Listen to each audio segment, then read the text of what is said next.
History hides its greatest puzzles in plain sight. We will explore 20 forgotten mysteries of the medieval world, and by the end, you will see the Middle Ages not as a simple story, but as a complex web of unanswered questions. What could a single Norse coin found in America reveal about lost trade routes? And why would an entire town be built only to remain forever empty? Each of these enigmas is a piece of a past we are still learning to read. What do you believe is still waiting to be discovered from that distant time, deep beneath the stone foundations of Moscow's Kremlin? A legend whispers of a treasure far greater than gold. It is the fabled lost library of Ivan the Terrible, a collection said to hold the rarest wisdom of the ancient world. The story begins not in Russia, but with the final emperors of Byzantium. As their great capital, Constantinople, faced its end in the 15th century, they reportedly gathered their most precious manuscripts, works of classical philosophy, early Christian texts, and scientific treatises thought lost to time. This priceless archive was allegedly sent to Moscow for safekeeping, a dowry of knowledge that eventually fell into the hands of the formidable Tsar Ivan IV.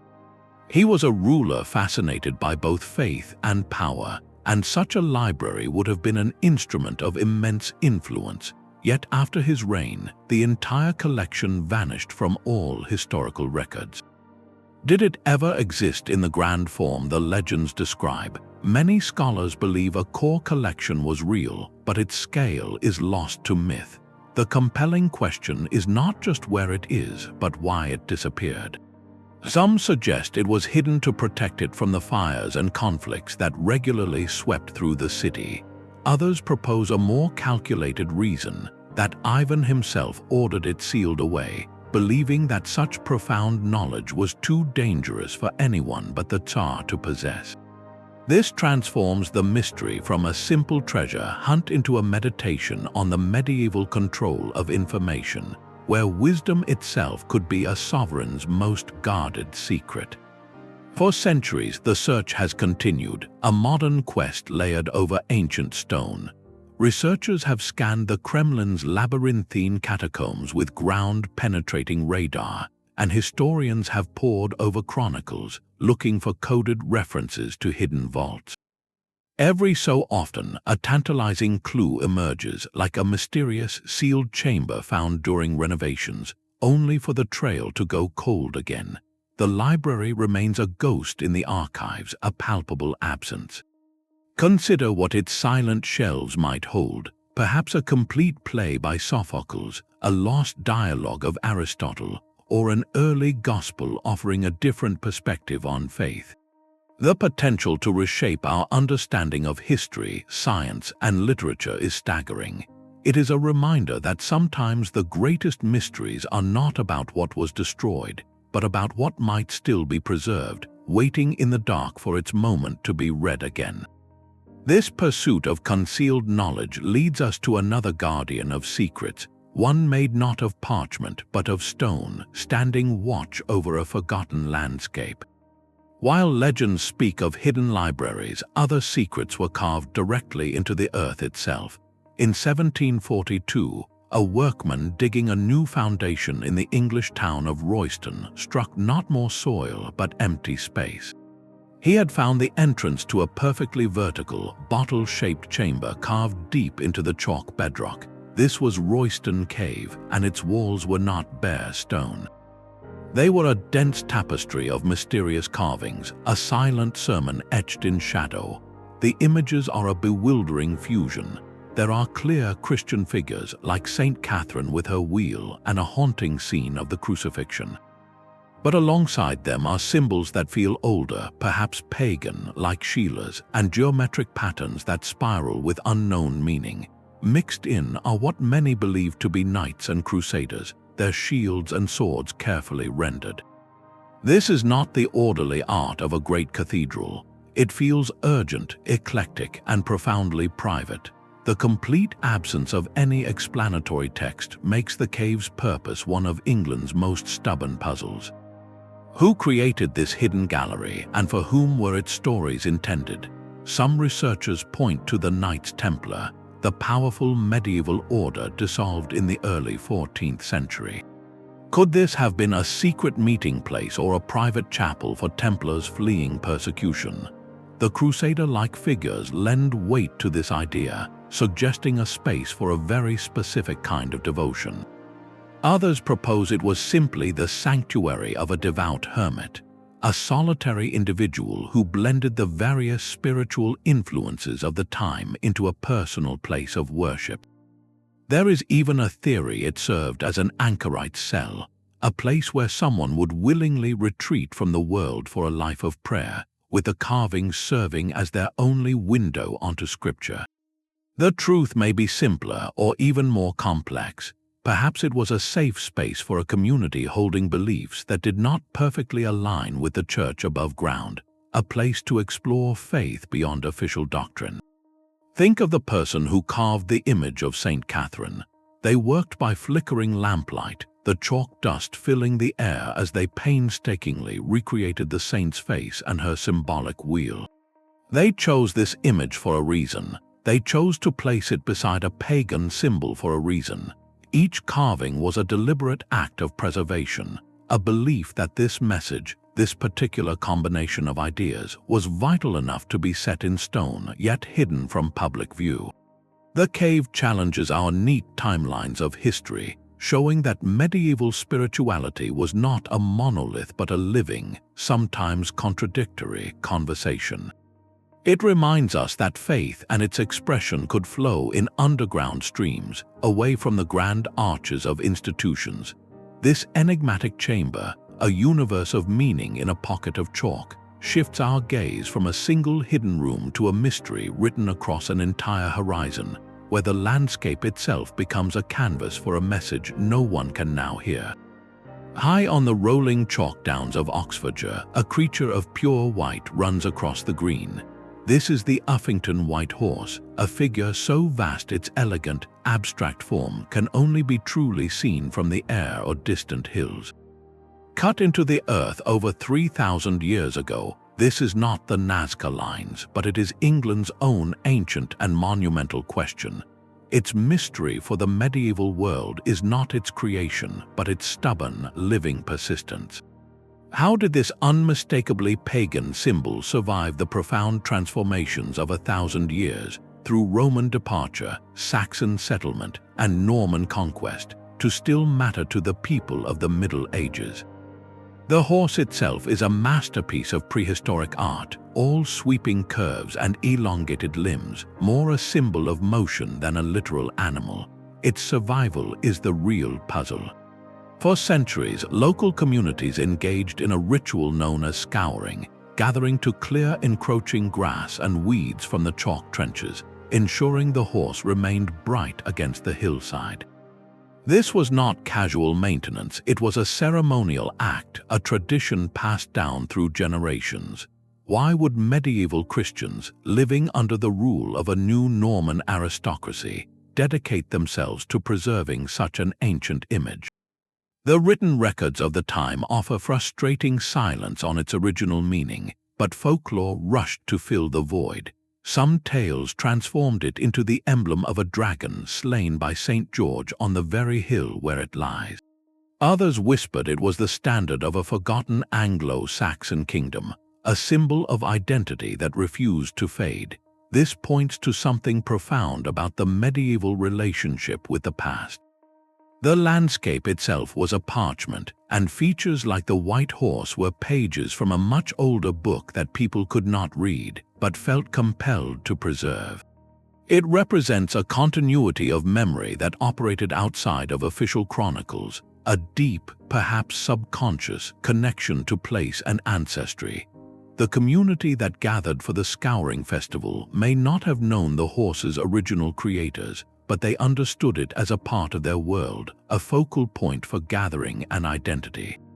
Its power was in its permanence, a statement in chalk and soil that they were part of a story much longer than any single lifetime. To stand before it is to feel that pull of deep time, to witness a dialogue between eras where the medieval world became the careful guardian of a mystery it could not explain but dared not let disappear. This reverence for powerful symbols carved into the very fabric of the world finds a startling parallel in a phenomenon that was not made by human hands, but was seen by them as a message written in the sky itself. While the Uffington horse was a symbol preserved in the land, another kind of relic was pulled from it, one that created a monster.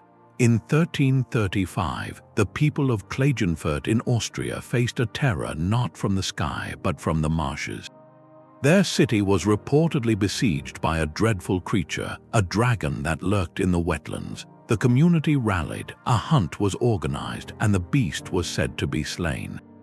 The proof of their victory was a colossal, bizarre skull which they mounted with pride. For centuries, this skull was the city's trophy, a tangible symbol of civic courage that inspired art and legend, most famously the magnificent Lindworm fountain built 200 years later.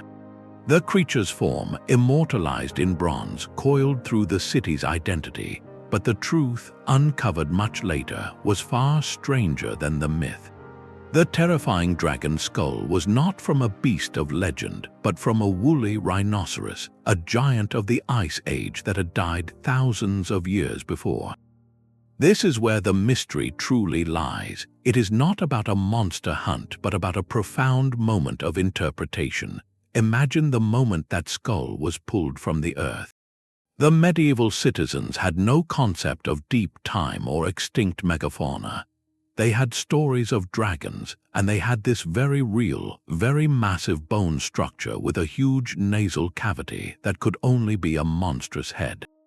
Their minds did what human minds do. They fitted the unknown evidence into a known framework. The physical proof did not create the dragon myth. It confirmed and concretized it, giving a legendary threat a physical form and a specific location. This incident reveals a medieval world actively engaging with its environment, trying to make sense of puzzling discoveries. Experts suggest such finds were powerful tools for community building. A city that had slain a dragon was a city of heroes, its identity forged in that triumphant narrative. It makes you wonder, looking at other medieval tales of griffins or giants, how many were born from the weathered bones of mammoths, cave bears, or prehistoric whales? This is a mystery of translation, where the ancient bones of the earth were read in the language of contemporary myth. The line between a fossil and a dragon was not a line at all. It was a story waiting to be told. And if the earth could offer up such confusing relics, what of the sky, which offered phenomena that left no bones at all, only a profound and unsettling silence? The line between a miracle and an acoustic anomaly was often thin in the medieval world. For centuries, those standing near the majestic Chartres Cathedral in France have described a haunting and beautiful sound, the clear, harmonious ringing of bells from its great towers when no human hand was at the ropes. Historical logs and personal testimonies speak of this phantom carillon, an ethereal concert heard on particular feast days or in times of great communal distress. It was not a constant noise, but a rare auditory event, making it all the more powerful for those who witnessed it. In an age where faith permeated every aspect of life, such an experience was rarely dismissed as mere imagination. It was interpreted as a direct sign, a celestial communication. The sound was a message, perhaps of divine favor on a holy day, or a warning or comfort during a plague or a siege. This mystery is deeply rooted in the medieval sensory experience, where the grandeur of a Gothic cathedral was designed to overwhelm and elevate. The vast stone vaults, the precise angles of the flying buttresses, the labyrinth of stairwells and openings all created a complex acoustic environment. Modern researchers have proposed rational explanations, of course. Could specific wind patterns rushing through narrow architectural channels produce a sustained musical hum? Might the bells of a distant monastery, carried on a rare temperature inversion, have been reflected and focused by the cathedral's unique silhouette? While these theories are compelling, none have yet fully replicated or explained the specific, localized reports of the phantom peal. This enduring puzzle is less about disproving a miracle and more about understanding how sacred space was perceived. The very architecture was a conduit for the supernatural. A sudden, unexplained chord resonating through the stone could validate the presence of the divine, making faith an audible, physical reality. It reminds us that in the Middle Ages, the world was still full of voices, and some of the most important were the ones you could not see. This notion of an unseen force exerting a powerful, tangible influence leads us from the heights of a cathedral to the open sea, where another invisible presence left a silence more terrifying than any sound. The sea holds its secrets tighter than any locked library. While phantom bells spoke of the unseen, the Baltic and North Seas performed a different kind of vanishing act, swallowing an entire chapter of commerce and ambition. In the late 14th century, the Hanseatic League was the undisputed master of northern European trade, a network of merchant cities with its own laws, armies, and vast fleets. These ships were the lifeblood of an empire built on timber, furs, salted herring, and rivers of amber. Yet merchant ledgers from this period contain a curious and chilling gap. They hint at a substantial convoy, perhaps a dozen vessels or more, that departed the rich trading post of Novgorod. Their holds were likely filled with the wealth of the Russian forests and possibly silver from the east, a treasure fleet bound for Lübeck or Bruges.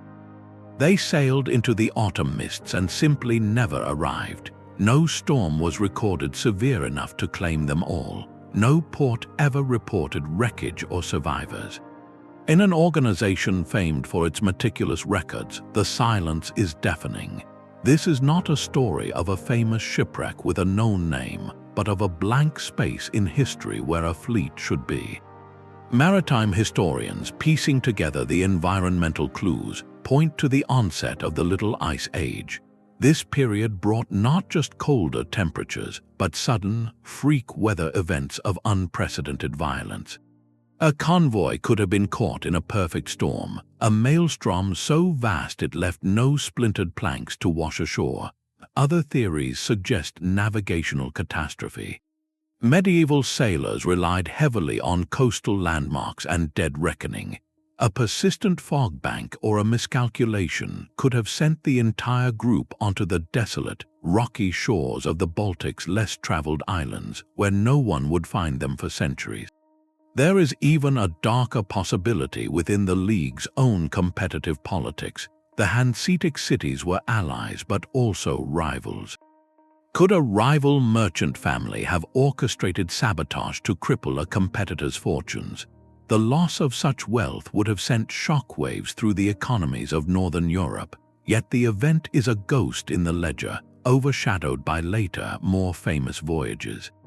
It forces us to remember that for every celebrated explorer's ship, there were countless workhorse vessels and their crews whose stories ended not with a bang, but with an eerie, unresolved silence. Their vanishing reminds us that the medieval map was still edged with terra incognita, even on well-traveled routes, and that the greatest mystery is often the one that leaves not a single clue behind. From the silent depths of the sea, we turn to a mystery etched in silence of a different kind, a code inscribed on parchment that has whispered its secrets to no one for over 600 years. A silent book holds more questions than a library of open ones. The Voynich manuscript is perhaps the world's most famous cipher, a beautiful, baffling artifact from the early 15th century that has defied every modern attempt at understanding. Its pages are filled with elegant, looping script in a language no one recognizes, accompanied by illustrations of plants that do not exist, celestial charts of unknown constellations, and intricate diagrams of what appear to be biological or alchemical processes. While its modern rediscovery is a famous story, its true mystery is its forgotten medieval context. This was not a document created in a vacuum. Its vellum pages and careful inkwork point to a specific time and place, likely within a monastic scriptorium or the private workshop of a scholar or alchemist. Someone or a small group of someones invested immense time and resources into its creation. They knew what it said. For them, it was not a mystery at all. This is the core of the Enigma. It represents a complete system of knowledge that has left no other footprint in the historical record. Think of the person illustrating those impossible plants. They were not drawing from life, but from a detailed internal logic, blending known botanical principles with symbolic or theoretical elements. Was this a coded herbal protecting valuable medical recipes? A treatise on a unique cosmological system? Some researchers, noting the many depictions of nude women in complex, tub-like structures, have proposed it represents a lost feminine intellectual tradition, perhaps related to women's health or a spiritual practice led by women. The most haunting theory is that it is not a cipher in the way we think. Modern codebreakers assume it holds a language waiting to be mapped onto a known one. But what if it represents a different way of organizing thought entirely, a cognitive framework that did not survive the transition to the modern world? It could be a personal notation system, a visual aid for memory, or the product of a unique spiritual vision. Its enduring secrecy is a humbling reminder of the limits of our historical vision. We can decipher Latin charters and read Norman French, but this manuscript whispers in a dialect of thought we have entirely forgotten. It stands as a monument to the possibility that the medieval intellectual world was far more diverse and strange than our textbooks suggest, containing entire schools of esoteric knowledge that evaporated without a trace. This notion of a grand, purposeful creation that now stands empty of its original meaning finds a physical echo in a place where stone walls were raised for a community that never came. A grid of empty streets tells a story of ambition undone. On a hill overlooking the marshes of East Sussex, King Edward I ordered the construction of a perfect new town, a planned port called Winchelsea. This was to be a fresh start, a replacement for an older town of the same name that had been consumed by the relentless sea. The king's engineers laid out a precise grid of streets, plotted market squares, and allocated space for churches and homes within strong defensive walls. It was a medieval blueprint for success, granted a royal charter and every expectation of prosperity. Yet today, you can walk those same streets and find a ghost of that intention. Where a bustling port should be, there are wide lanes of grass, a few surviving churches, and perhaps most hauntingly, a series of enormous stone cellars built into the hillside. These vast underground chambers, some large enough to hold entire ships' cargoes, sit beneath plots where grand merchant houses were meant to rise. They are foundations waiting for a building that never came, a physical metaphor for a promise unfulfilled. So what happened? Why did this royal project, with every advantage, fail to catch the breath of life? The shifting coastline played its part, as new silt deposits slowly pushed the active shoreline away from the town's gates. More crucially, the economics of trade changed. The wine trade with Gascony, which Winchelsea was meant to dominate, faced new competition and disruption from continental conflicts. Larger, deeper draft ships began favoring other ports, leaving Winchelsea's expensive quaysides quiet. It was a slow fading, not a dramatic collapse.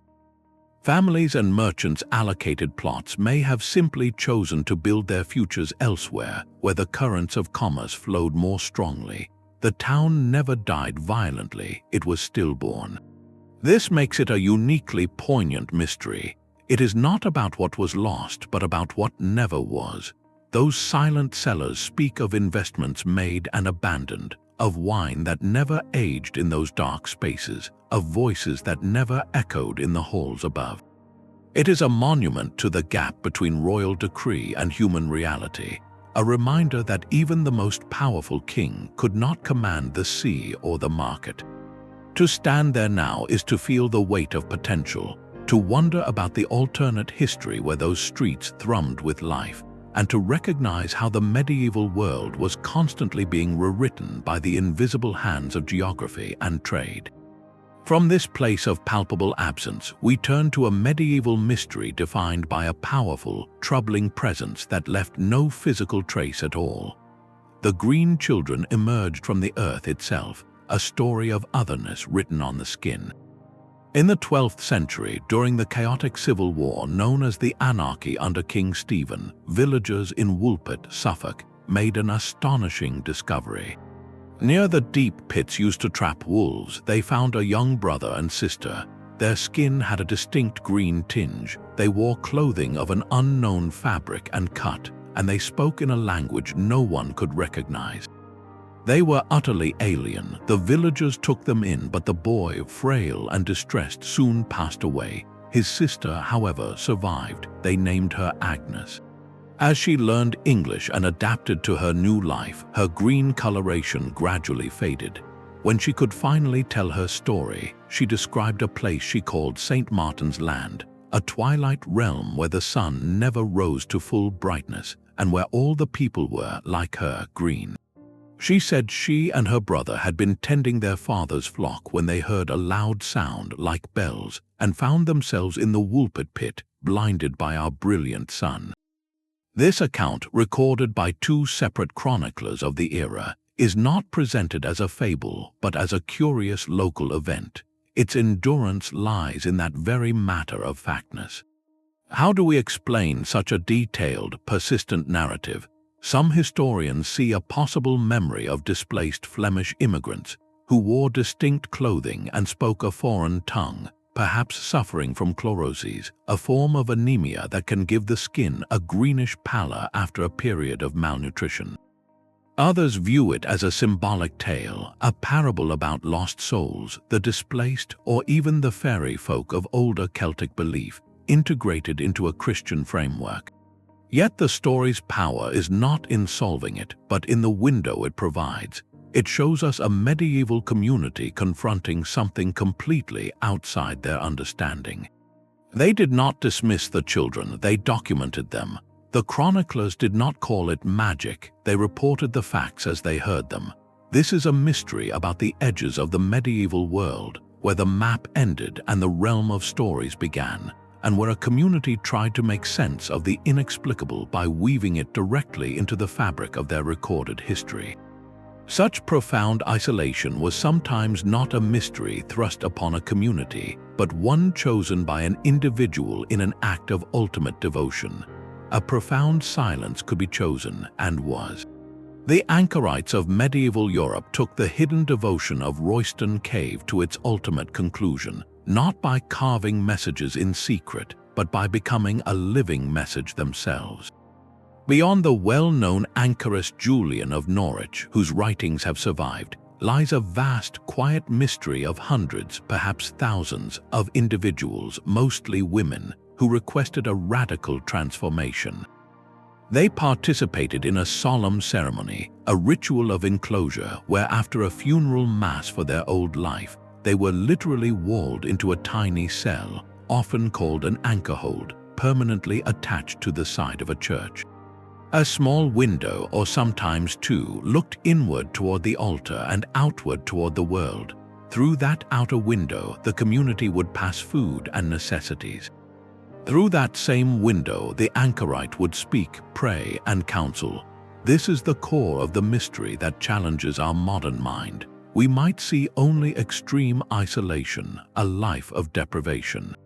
But the medieval world saw something entirely different, a vessel of immense spiritual power. The anchorite was not being punished or hidden away. They were being installed, like a human keystone in the spiritual architecture of the community. By voluntarily embracing a life of prayer and contemplation, they were believed to intercede directly with the divine on behalf of everyone outside their wall. Their physical separation was not a barrier to influence, but the very source of their authority. Think of the daily rhythm. A villager, burdened by a difficult decision or a personal loss, would approach that small window. They would speak through it not to a recluse, but to a spiritual expert who had renounced all worldly distraction to focus entirely on matters of the soul. The advice given from that space carried a weight no ordinary priest's counsel could match. It was wisdom distilled from silence. The psychological dimension is deeply compelling. What internal calling could lead someone to choose such a path? For some, it was a desire for an unmediated relationship with the divine, a direct line unfiltered by the noise of society. For others, it may have been a strategic choice within a world that offered women few avenues for autonomy and intellectual or spiritual leadership. Within that cell, an anchoress could become a theologian, a writer, a sought-after guide. The society that built these cells and supported these individuals with food and arms believed it was investing in its own spiritual security. They were, in effect, maintaining a dedicated prayer line to heaven, a living saint on retainer. This practice reveals a world view where the boundary between the material and spiritual was not a solid wall, but a permeable membrane actively shaped by human action. The anchor hold was a deliberate puncture in that membrane, a controlled channel where divine grace could flow more directly into the community. It was a localized mystery of immense power, all conducted through a single window. From this intensely personal, rooted point of devotion, our perspective now shifts dramatically to a mystery that spans continents and oceans, carried not by a person but by a simple, puzzling object. A single coin can redraw a map. In 1957, on the coast of Maine, an amateur archaeologist sifting through a prehistoric shell midden uncovered a small, corroded disc. It was identified as a Norse silver penny, minted in Norway during the reign of King Olaf Kyrre between 1067 and 1093. This is the Maine penny, and its quiet existence in that context is a thunderclap of a mystery.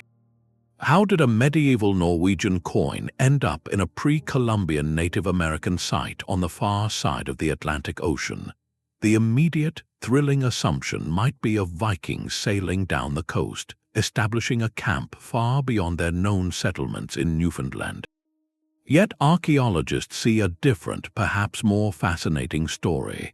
The Goddard site was a seasonal meeting place for indigenous peoples, a hub for trade and social gathering for centuries.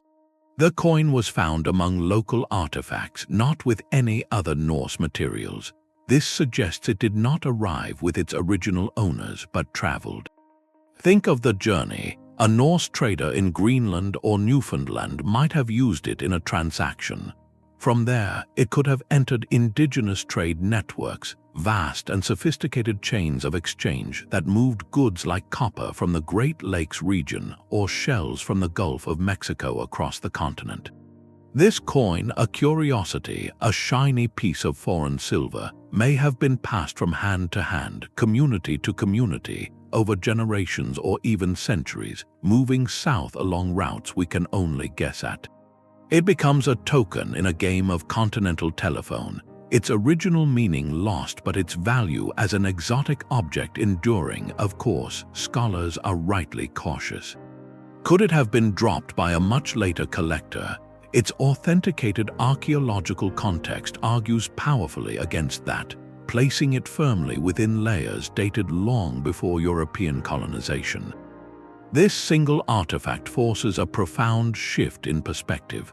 We often imagine the medieval world in isolated segments, Europe here, the Americas there. The Maine penny whispers of thin, almost invisible threads connecting them.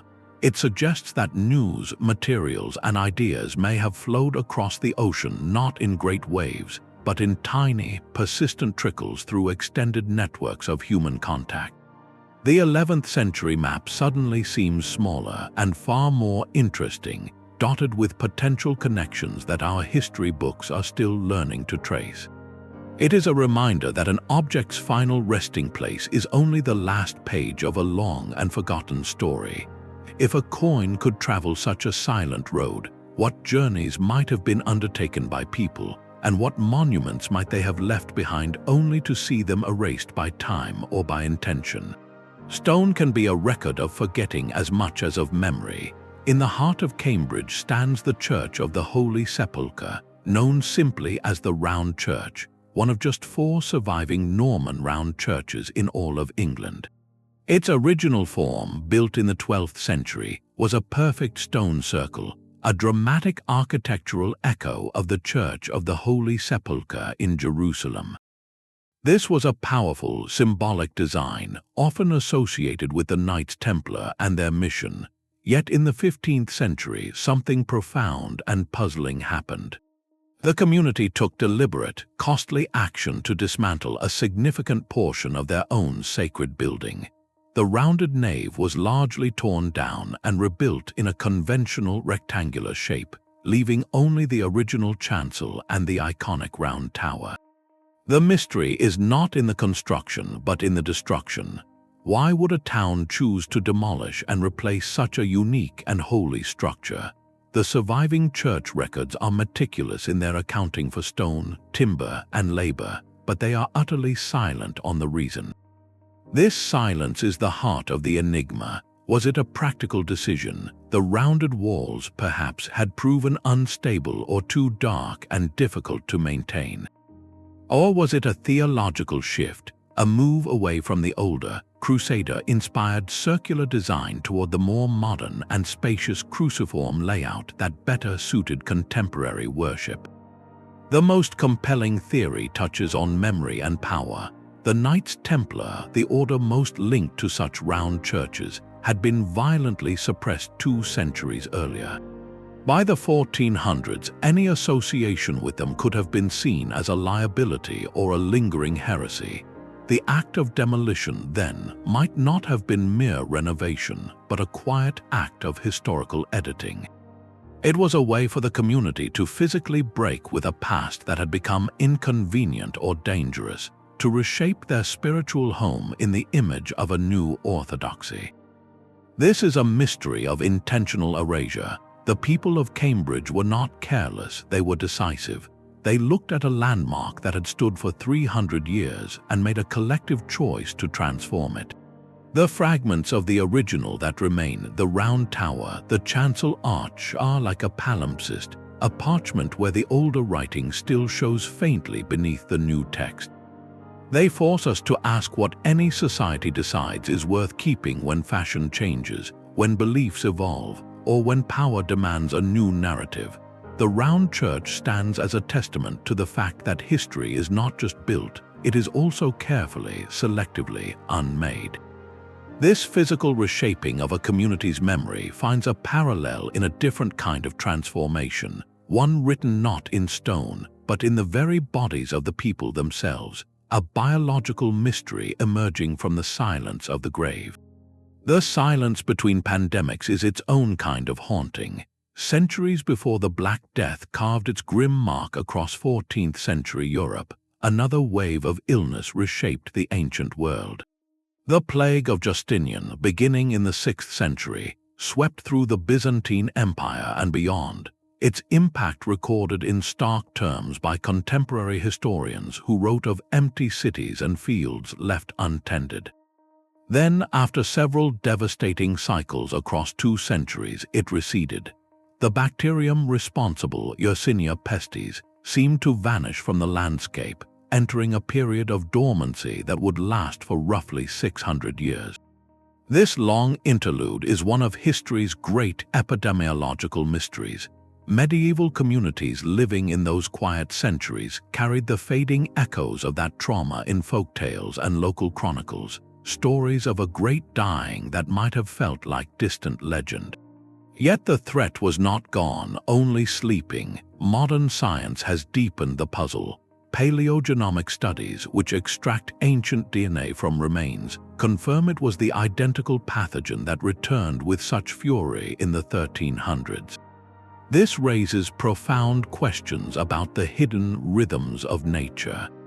What ecological or climatic conditions allowed the plague bacterium to persist, likely in isolated rodent populations, without sparking major human outbreaks for so long? Researchers point to shifts in trade routes, changes in climate that affected rodent and flea populations, and the complex interplay between wild rodent reservoirs and urban rat communities. The pathogen's disappearance and return underscores a chilling reality of medieval life. Existence was balanced on a knife's edge against invisible threats no one could see or understand. The collective memory of the first pandemic likely faded into a general cultural awareness of sudden, inexplicable loss, a background anxiety that could be triggered by any series of bad harvests or unexplained fevers. This long absence makes the return of the plague not a random event, but a slow-moving catastrophe waiting for the precise alignment of conditions, a reminder that the greatest dangers are often those that withdraw only to gather strength in the shadows. From this unseen biological suspense, we turn to a mystery that was anything but quiet, defined by riotous sound and masked performance. Laughter could be a dangerous and revolutionary act. While the official culture of the Middle Ages echoed in cathedrals and royal courts, another kind of performance thrived in the shadows, spoken of in hushed tones and fragmentary records. These were the secret plays of the jongleurs, a lost genre of popular satire that operated entirely off the books. Unlike the sanctioned mystery plays performed on public feast days, these clandestine performances had no written scripts, no guild sponsorship, and no permission from any authority. They were ephemeral by design, vanishing into the night air as quickly as the laughter they provoked. The mystery lies in their very existence, a stubborn whisper of dissent in a world not known for tolerating criticism. Who were the brave souls who wrote these biting comedies? They were likely not learned clerics, but sharp-witted members of the communities themselves, perhaps a disgruntled scribe or a clever artisan who channeled the collective grievances of their neighbors into verse and parody. Their stages were not grand platforms, but hidden spaces where authorities' gaze did not easily fall. A secluded forest clearing, a remote barn after dark, the cellar of a sympathetic tavern keeper. The audience arrived by whispered invitation, each attendee taking a risk simply by being present. The content of these plays, lost to us forever, almost certainly turned the rigid social order upside down. We can imagine the stock characters, a greedy bishop portrayed with an exaggerated paunch, a bumbling knight more interested in his dinner than in chivalry, or a cunning peasant outwitting them all. This was more than mere entertainment. It was a psychological pressure valve and a powerful act of communal bonding. For a few hours in that hidden space, the immutable hierarchy of the medieval world was not a divine mandate, but a ridiculous costume to be mocked. The laughter in the dark was a form of resistance, a shared recognition that the powerful were not infallible. The danger was very real. Discovery could mean severe punishment for the performers and possibly for those who hosted or attended. This makes their persistence all the more remarkable, a testament to the human need to question and to find humor even in hardship. These secret plays remind us that the medieval mind was not universally obedient, that satire and social critique flowed in underground streams long before the printing press gave them a permanent voice.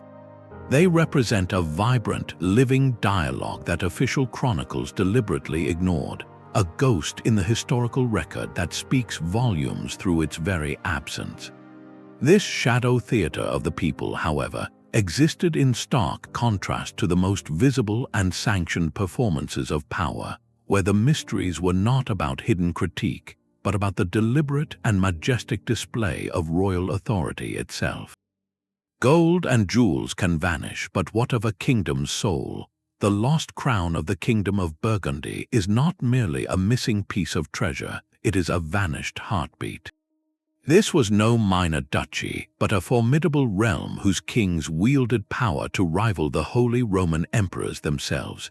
Contemporary chroniclers wrote in awe of their regalia, describing crowns and scepters of almost unimaginable opulence, studded with gems from distant lands and wrought from the finest gold. These objects were not just adornments, they were the physical incarnation of the kingdom's authority and divine right to rule. Then, in the 11th century, the independent kingdom of Burgundy was absorbed into the Holy Roman Empire. The political entity ceased to be, and its most potent symbol, the royal crown, disappeared from all historical records. It simply evaporates. One day it was the centerpiece of a coronation, the next it was gone from the pages of history. This creates a haunting gap in our understanding, a material silence where there should be a dazzling artifact. The fate of the English crown jewels, though turbulent, is a documented saga of theft, destruction, and recovery. The Burgundian crown offers only a blank space, so what happened to it? The practical theories are stark. Perhaps it was simply melted down, its gold and gems repurposed into coin or new jewelry for the conquering power, a deliberate act of erasure. Maybe loyalists to the old Burgundian line hid it, hoping for a restoration that never came, and the secret of its location died with them.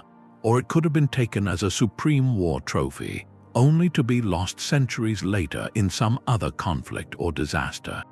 Each possibility tells a different story about the end of a kingdom, whether it was a calculated dismantling, a stubborn act of hope, or just another casualty of time's chaos. Historians and treasure hunters alike are drawn to this glittering ghost. Its pursuit is about more than wealth. It is a quest for the tangible proof of a lost alternative Europe, a path not taken. To hold that crown would be to hold the weight of a forgotten sovereignty. This material mystery of a missing object of power finds a strange parallel in a phenomenon that left no physical trace at all. A recurring vision reported across generations that seemed to peer into the very fabric of reality. A humble shepherd's dream could shake the foundations of kingdoms. In the late 13th century, in the quiet French countryside, a young man from Evoles tending his flock experienced something that would ripple through time. He was visited by a series of intense, waking visions, scenes of future turmoil and spiritual fracture described in the rich, symbolic language of his faith. What he saw was recorded with care by a monastic scribe, a rare act that transformed personal revelation into historical artifact. His accounts, as studied later, seemed to contain unnerving echoes of events still decades away, like the fracturing of the Church during the Avignon papacy and the devastating dynastic struggles of the 100 Years' War. The core mystery here is not about proving prophecy, but about understanding the moment of capture. Why this shepherd? Why were his visions, among so many others reported by peasants, mystics, and hermits, deemed worthy of parchment and ink? His world was saturated with belief in divine signs, where dreams were routinely seen as messages, yet most of those messages dissipated like morning mist. The scribe who took down the shepherd's words acted as a critical filter, a gatekeeper of mystery. Perhaps the young man's imagery was uniquely potent, tapping directly into the deep, unspoken anxieties of his era. Fears of corrupt authority, of looming war, of a church losing its way.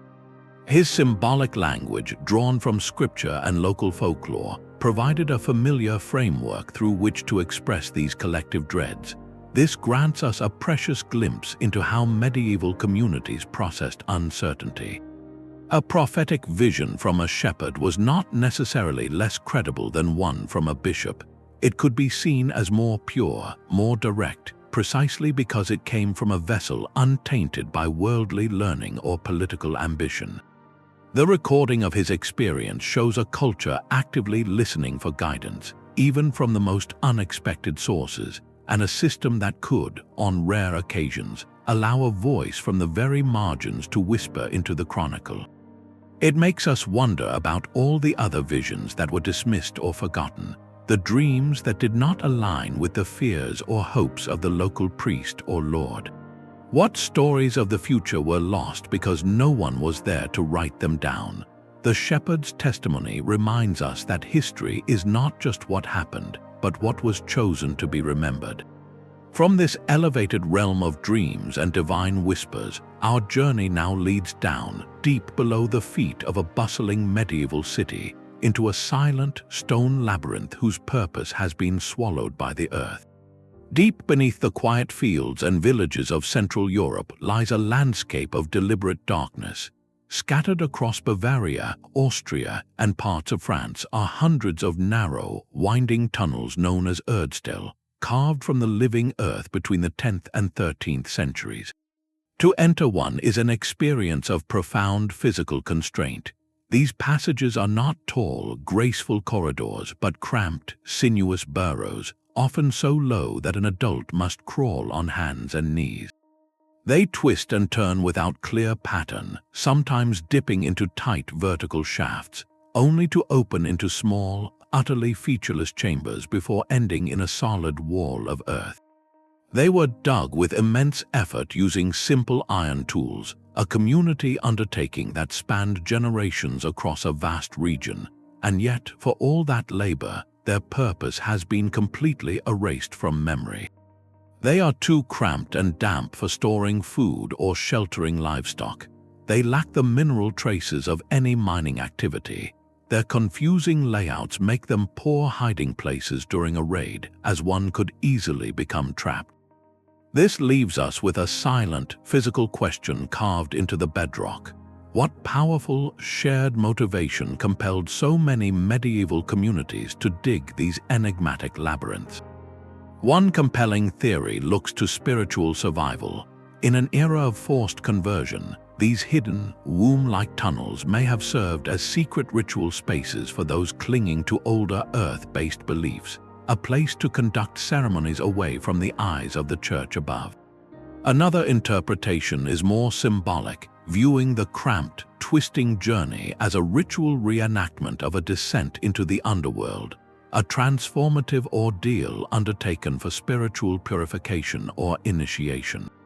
The sheer physicality of the experience, the darkness, the confined space, the disorientation would have been unforgettable. Perhaps the answer is not one single purpose, but a combination that made perfect sense to a medieval mind yet is lost to our own. They represent a form of communication that bypassed words entirely, a collective action whose meaning was understood only in the doing. Today, we can walk, or rather crawl, through these tunnels. We can measure their dimensions and map their courses, but we pass through them as ghosts moving through a solidified intention we can no longer read. They are a reminder that the medieval world had depths beyond the reach of parchment and chronicle, a subterranean layer of belief and practice that left only its hollow signature behind.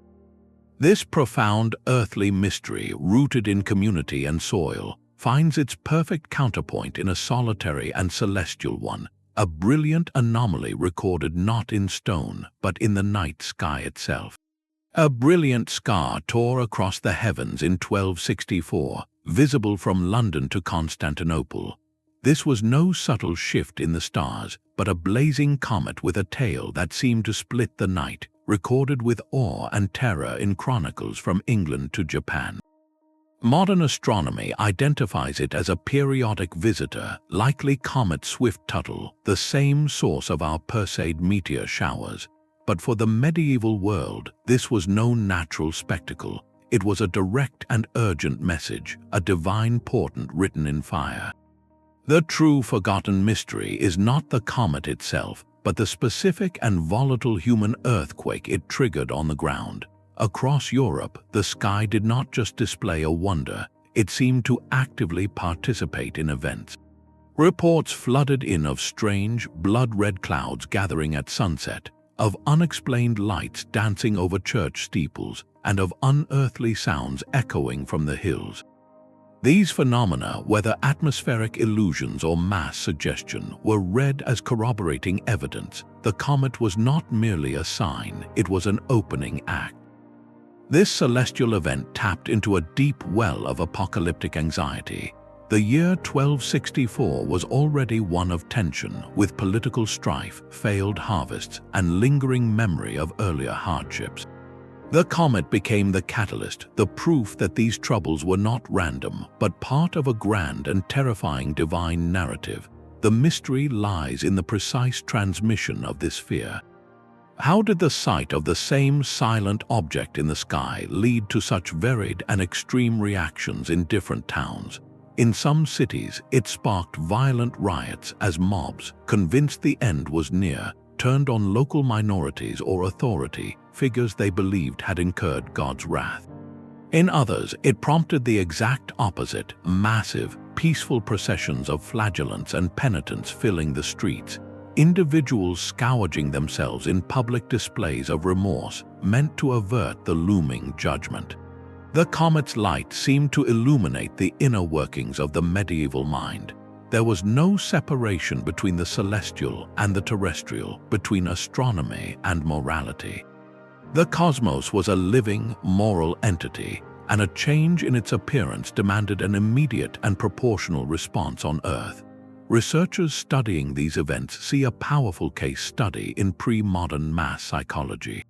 Rumors traveled with pilgrims and merchants, morphing and amplifying with each telling. A report of a red cloud over Paris might become a vision of a flaming sword over Rome by the time it reached a village in Bavaria. Local priests and town criers, themselves terrified, became amplifiers, interpreting the event through scripture and giving the collective fear a specific shape and outlet. This was a world without scientific explanation for such a sight, so every mind became an author, writing its own terrifying story onto that streak of light.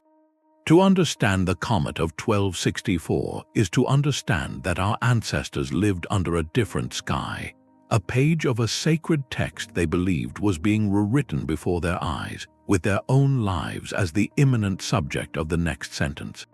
This profound connection between heaven and earth, between belief and stone, finds its ultimate expression in a final, silent enigma, one built not from fear, but from a geometry of perfect and inexplicable harmony. Stone towers older than memory still held power in the hands of medieval lords. Scattered across the rugged coasts and islands of northern Scotland stand the Brochs, colossal drystone round towers built by Iron Age communities over 2,000 years ago. To a medieval clan chief surveying his lands, these structures were not ruins, they were inheritances. Their medieval phase is a quieter, more cryptic chapter. These towers, some standing nearly 13 meters tall with walls hollowed by internal galleries, were engineering marvels of their original era, but by the time of clan conflicts and Norse incursions, they were ancient monuments.